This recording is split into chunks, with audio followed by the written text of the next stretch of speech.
अस्सलाम वालेकुम सामीन। 29 जुमादल ऊला की तारीख शुरू हो चुकी है, 13 दिसंबर है।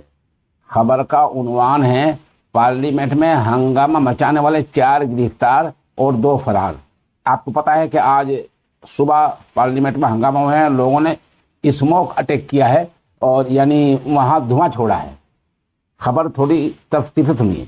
ज़राए के हवाले से खबर मिली है कि पार्लियामेंट की हिफाजत में चूक हुई है और इसमें कुल 6 लोग शामिल थे।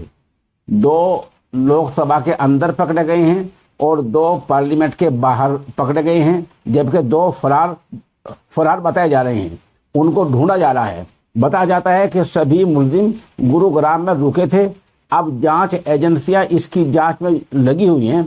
इनके नाम सागर, विक्रम, ललित, नीलम, अमोल और मनोरंजन हैं। इन सभी 6 लोगों ने गुरुग्राम में देर रात मीटिंग की थी और जहां मीटिंग की ये घर भी विक्रम का था, जहां पर पार्लियामेंट के अंदर घुसने की साजिश रची गई थी।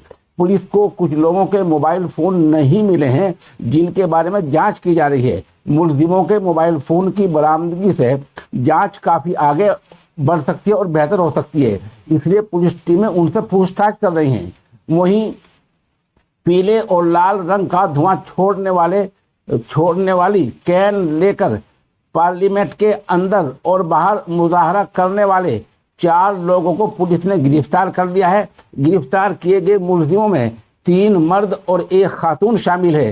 गिरफ्तार किए गए 4 लोग अलग अलग शहरों से हैं, तो फिर ये दोनों कैसे एक दूसरे को जानते थे, ये सबसे बड़ा सवाल है। अगर चारों एक दूसरे को जानते थे तो इनका मकसद क्या था? कितने वक्त पहले इन्होंने पार्लियामेंट में एंट्री की, दाखिले की प्लानिंग की थी? क्या ये किसी तंजीम के साथ जुड़े हुए हैं?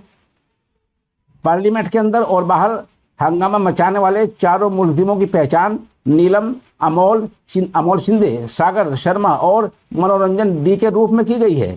इसमें से नीलम हरियाणा के हिसार की रहने वाली है और इसकी उम्र 42 साल है। वहीं अमोल शिंदे महाराष्ट्र के लातूर का रहने वाला है और ये 25 साल का है। दूसरे सागर शर्मा और मनोरंजन डी कर्नाटक के रहने वाले हैं, लेकिन दोनों के शहर अलग अलग हैं। पुलिस ज़राए से मिली जानकारी के मुताबिक पार्लियामेंट में स्मोक अटैक, धुएं का अटैक करने वाले 4 मुलजिम एक दूसरे को पहले से जानते थे। बहरहाल पुलिस जांच में लगी हुई है। अब देखिए जांच में क्या रुख इख्तियार होता है।